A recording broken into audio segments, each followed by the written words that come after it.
بسم اللہ الرحمن الرحیم۔ السلام علیکم ناظرین، عاشورہ کا روزہ آپ سرکار کی سنت ہے، اور جب تک رمضان شریف کے روزے فرض نہ تھے اس وقت عاشورہ کا روزہ لازمی قرار دیا گیا تھا، اور اس حوالے سے حدیث مبارکہ بھی موجود ہیں۔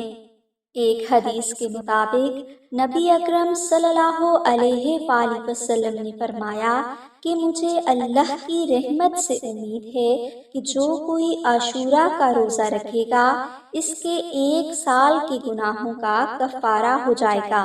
اس کے علاوہ ایک حدیث میں یہ بھی فرمایا گیا ہے کہ محرم کے 1 دن کا روزہ 1 مہینے کے روزے رکھنے کے برابر ہے۔ عاشورہ 10 محرم کا دن ہے۔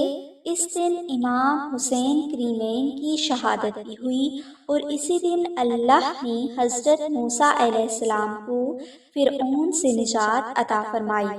ناظرین، عاشورہ کا روزہ رکھنا اور اس روزے کے دوران نوافل، درود و سلام اور دعائے ناد علی کی کثرت کرنا بے حد اہمیت و فضیلت کے حامل ہیں۔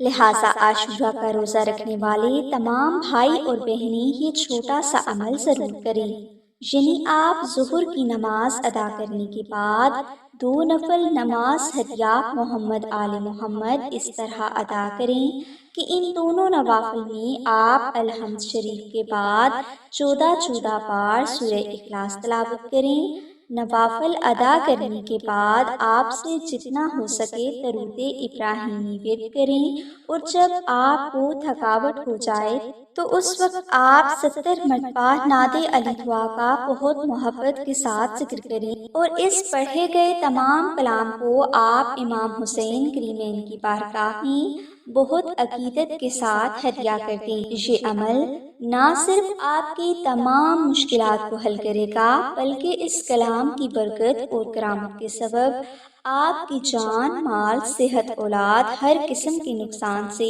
اللہ کی پناہ میں رہیں گے۔ اس لیے آپ یہ عمل لازمی کریں۔